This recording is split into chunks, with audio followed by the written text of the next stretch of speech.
Dave Lawrence with you, and today we've got a very special guest joining me. He's a lead vocalist you've been hearing both on the current classic from his famous group's latest CD, Rapture of the Deep, and also on several tracks from his solo CD we've been playing, Gillan's Inn. We'll hear about those releases and much more. It's a great honor to welcome a childhood hero who continues to be an inspiration, the legendary voice of Deep Purple, Ian Gillan. Aloha, Ian. Aloha, Dave. How are you? I'm really good, man. Welcome to my show. Thank you very much. It's a great pleasure to be talking to you from Sydney, Australia. You're huge, and taking some time in the midst of the Purple tour to be my guest. That's really nice of you. How's it been going? Just incredible. We're about 3 months into a 2-year tour now, and it's all going very well indeed. That couldn't be better, in fact. And another great Purple record, too, following up Bananas with Rapture of the Deep. Thank you. You're welcome. And I've got to say, before we get started, a big aloha from my buddy Carmine Appice, the drummer. Carmine. His girlfriend Leslie is a good buddy of mine, and you just did her show, The Radio Chick, in New York City. That's right. I remember you well. Carmine was there, too. Yeah. And he loves Gillan's Inn, and he's a regular guest on my show, and he was like, you got to tell Ian, I love Gillan's Inn. That thing is smoking. Fantastic. Yeah, dude. And with this release, you've re-recorded a lot of songs from throughout your career, and you've gotten some heavy cats to guest. Joe Satriani, who was just on my show, Ronnie James Dio, Joe Elliott from Def Leppard, the Cats from Purple. How did the track list develop, and why the certain guests on the particular tracks they ended up on? Well, that was an interesting question, because needless to say, I've written over 400 songs, so it's quite a challenge to figure out which ones to do on an anniversary record. Sure. It was we had pieces of paper all over the wall, all over the floor of the studio, and suddenly realized certain of these things were self-selecting. For example, when Tony Iommi said, sure, I realized there was an opportunity to do Trashed from the Born Again record I did with Black Sabbath, and to put Tony together with Ian Pace and Roger Glover from Purple was an opportunity not to be missed. Yeah. So the response from all these friends of mine was just so incredible. John Lord, I particularly wanted to get John to play on When a Blind Man Cries, apart from other stuff. And we were in Toronto at the time, and so I called up Jeff Healey, and the performance of Jeff and John on that particular track is poignant, to say the least. Joe Satriani was with Purple for a year, so one of his favorite songs was Speed King, so I thought I'd put him on that, and Unchain Your Brain, which is a similar mad, insane, high up-tempo thing. Yeah.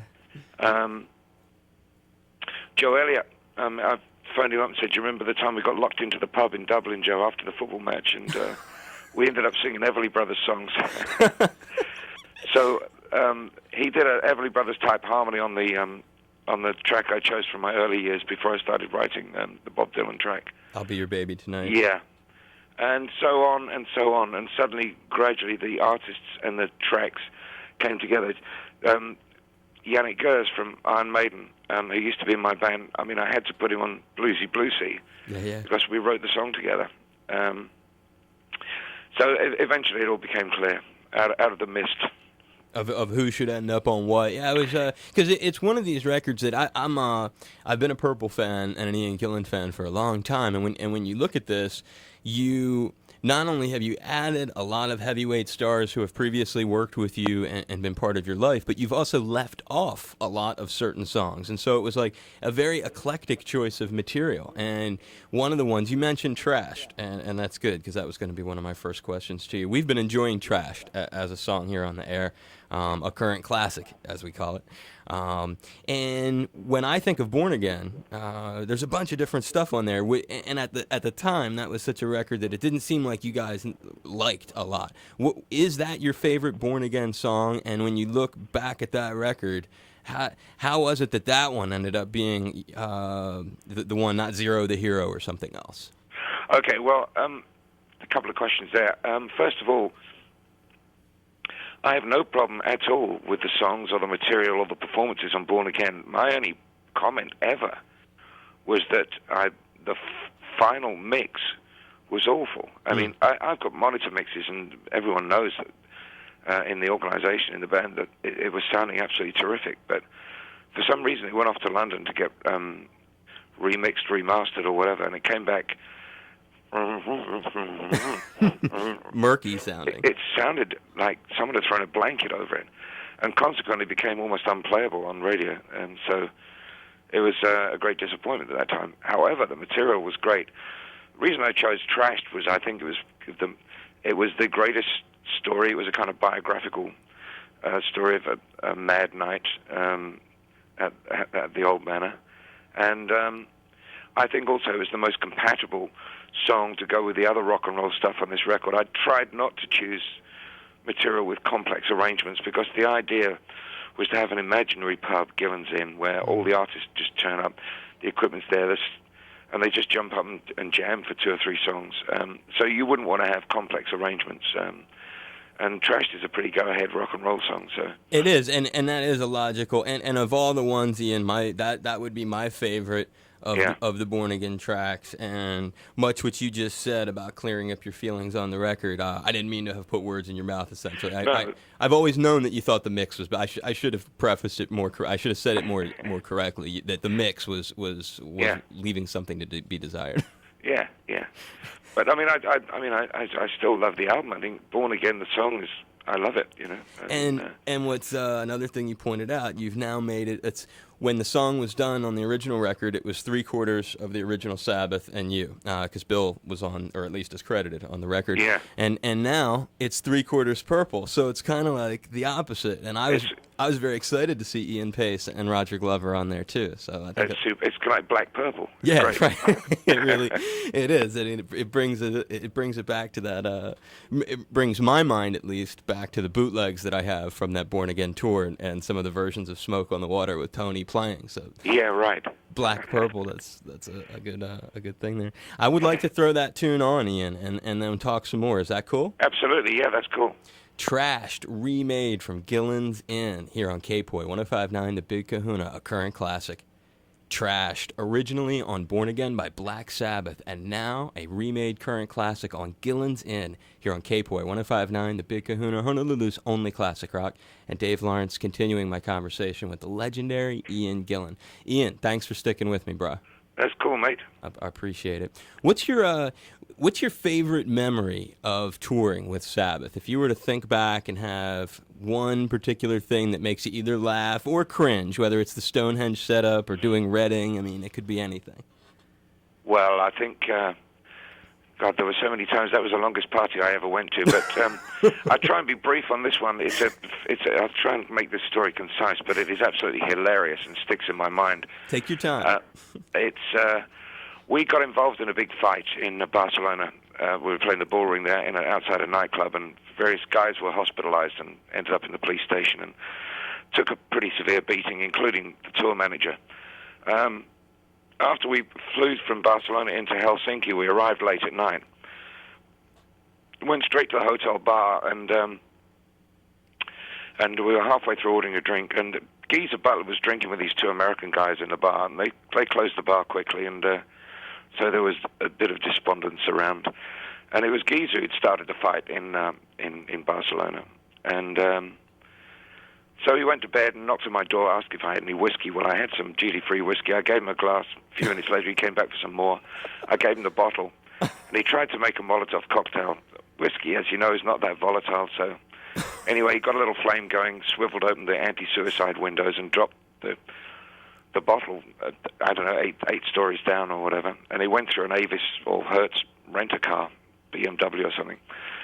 Anyway, cut a long story short, the hotel manager came out, they called the police called the SWAT team called the terrorist squad, and they looked up, there was one window alight with a curtain blowing at it directly over the car. See, the bottle wasn't broken, just the base came off, and they realized what it was.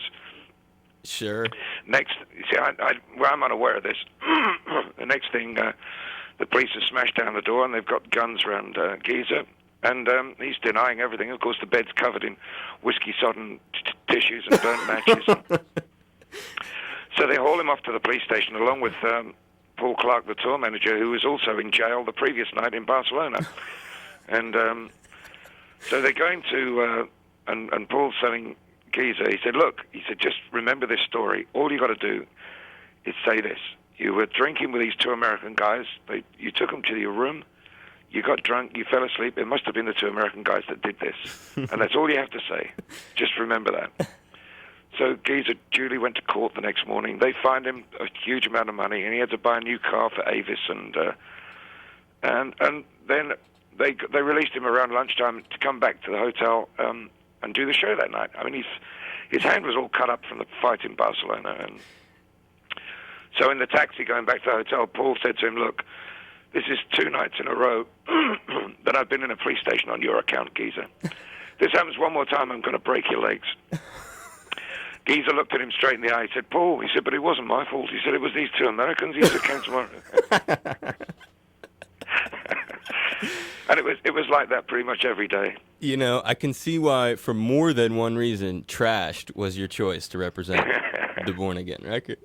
That's outrageous stuff, man. If I get Geezer on the phone someday, I'm definitely going to have Oh, yes, but you know what? Geezer denies it. The truth, it's so instilled in his mind. Everyone else knows it's true, but Geezer swears that that's exactly what happened, so. I won't get it out of him, huh? No, he believes it. He believes that it was these two Americans. Oh, does he? Yeah, he still believes it to this day. All these years later. And we were talking earlier about the live versions of Smoke on the Water that you got to do during that era of your life. And the cool thing about Gillan's Inn is Smoke on the Water is not one of the obvious tunes that's been overlooked. That's one of the main, and as you said, you went, and that's a good explanation, you went for things that were not complicated arrangements. And Smoke on the Water is very special on Gillan's Inn because not only is it remade on disc 1 with Steve Morse playing, but on disc 2, listeners can choose their own mix with some outrageous choices, including Satch and others. Do you have a favorite guitarist for that song? No, it'd be very difficult to say that. I mean, Morse does a blistering solo on that, but so does Satch, so does Jeff. So does Jeff Healey. In fact, I wouldn't let anyone out of the studio until they'd taken one pass at Smoke on the Water. So there was a wonderful story about Steve Morse, not Steve Morse, Steve Morse, who was about to play Smoke. He was a little bit nervous, as they all were, and so I threw a beer at him, and he cut his finger as he was pulling the ring pull off the beer can, and the blood was pouring everywhere. Oh. But he played a brilliant solo, and he said, "Look, I'm bleeding for you, Ian." And so I called everyone a couple of weeks after the session to thank them for turning up and fiddling and twiddling and warbling on the record, and said to Steve, "Well, did you manage to wash the blood off the neck of your guitar, by the way?" He said, "Wash it off." He said, "I put 3 coats of clear varnish on it. That's there forever." Exactly. So it was a hoot. It was great. That's it's really special the way you've set it up for fans like that. And we'll play the version that's on disc 1 now, and then we'll keep talking. Is that cool? Sure, mate. You're the man, Ian, from Gillan's Inn, a remade version of Smoke on the Water. Steve Morse doing lead guitar here. K-Poi 105.9, The Big Kahuna. Smoke on the Water with Steve Morse doing lead guitar, part of the Disc 1 celebration on Gillan's Inn here on K-Poi 105.9, The Big Kahuna, Honolulu's only classic rock and a current classic remake. Ian, my very special guest today on the line. And Ian, I think it's huge. Thanks again for being on the show with me, brother. I think it's huge that Steve, of all the cats you could have chosen to stick on the version that's on Disc 1, it says a lot about your relationship with him that he's the one who ends up. I mean, he's the current Purple guitarist. Do you guys have a close rapport? Yeah, I mean, Steve is a fantastic guy, you know, with such a background. He's brought so much to the band. He's been with us now, 12 years or something like that? Yep. And 94. That's right. And yeah, we do have a special rapport. He's a bright, intelligent, friendly, warm guy, and what a player. And he is. He's another cat that I've only met you once, but I've had the good fortune of being around Steve many different times, solo and when he was doing the Purple tours. And he is he's the most down to earth, easygoing, kind, considerate person. And yeah, he's a great teacher. You know, he only had one question when he was asked to join the band. What was that? Is there a dress code? And that was it. Well, it's not like he's the kind of player who'd feel like he couldn't handle it. You know, he's got that background. I mean, you've always had monsters in the band, and Steve's one though. Getting back to kind of what I was saying and something that you had said. I mean, he doesn't act like a big rock star. I mean, he's just like a really cool dude who's very special with his talent. Yeah. You know, I mean, that's the way I look at it. All the power's in his music. You know, I mean, he's immensely. You know, these guys in the band, they still practice for 6 hours a day. The guys in your band, you're saying? Yeah, the guys in Purple. You know, you can hear them on the tour bus, in the dressing room, in the hotel rooms, and so they can have musical conversations the same way you and I can, just using words. And he said they're probably more lyrical. Yeah. It's quite incredible. So the improvisational part of the band is probably the key to it all, you know. And speaking of improvisation, I was actually going to mention when Live 8 occurred last summer, that was an exciting moment for us, and certainly as the day played out, it was an exciting moment for classic rock bands, Purple among them. And the version of Smoke there, and I mean all of them, and I believe it was Highway Star and Hush that you played as well, but the version of Smoke with it and the guitar solo he does, and then you get the whole crowd singing along, that thing is just... That was cool. What's your recollection of Live 8? Was it as hot for you as it was for the listeners? Or? Yeah, well, I think you chose the right word, because I work barefoot normally, and the stage was made of metal, and it must have been about 200 degrees. So I went on, and we opened with Highway Star, I think, and I was hopping around like a... I could not touch the ground. So I ran backstage and grabbed some shoes to put on, and I think by then I was halfway through the second verse. Yeah, quite hilarious. But yeah, what an incredible sensation. It was wonderful. That is, and it's a great version that just so you know, we continue to play. You know, we Thank you. Yeah, we very often, right at the moment, we've lightened up on it because we're doing the new remake of Smoke on the Water a bunch. That's great. But that's great, mate. Yeah. Yeah. Well, the Live 8 version's happening, and well, long live K-Boy, mate. I appreciate it, Ian.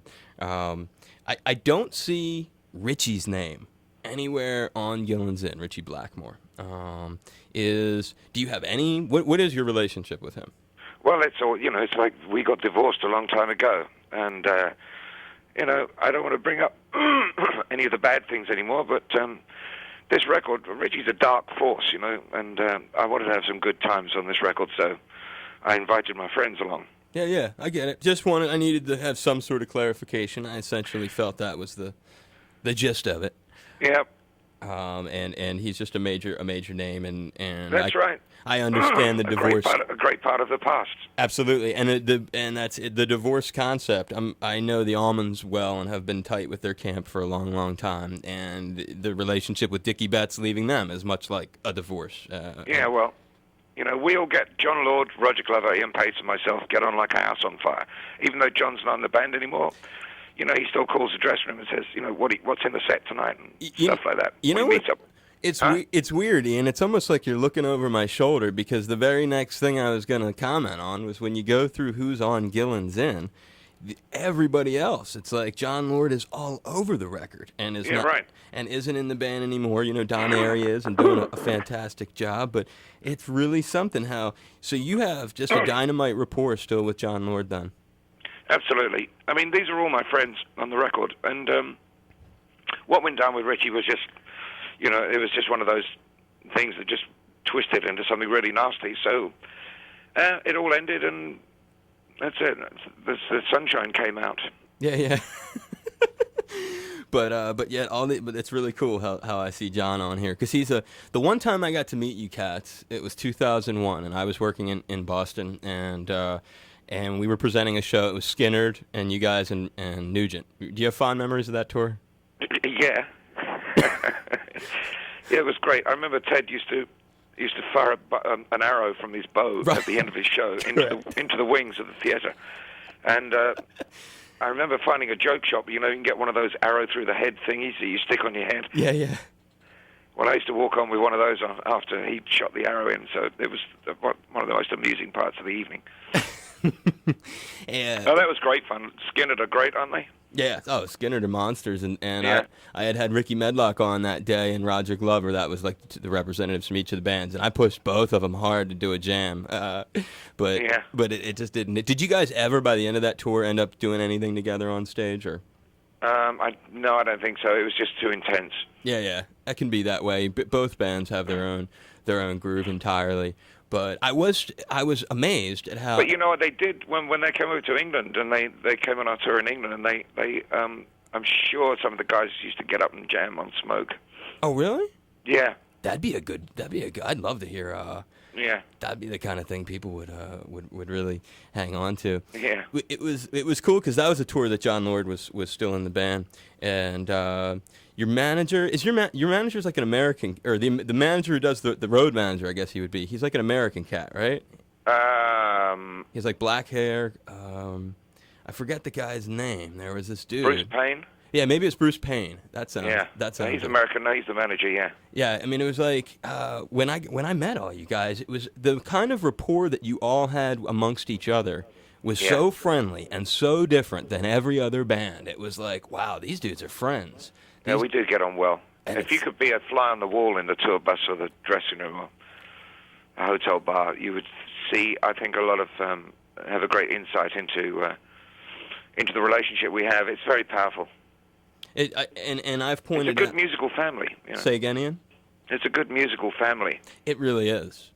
It really is. And every time that's one of my comments if I'm coming out of a Purple song or something. I'm like, man, my memory of hanging around those cats is just of overwhelming positivity. They were so happy. They were so upbeat. They were so nice to each other. They treated everybody with respect. It was like the most down-to-earth hard rock band that I've ever been around. And a testament to that is when people get Gillan's in, these folks from throughout Ian's life are still playing this huge role and are all over this record. That's great. And really delivering. It's an amazing thing. And I'll leave you with just a local thing, Ian.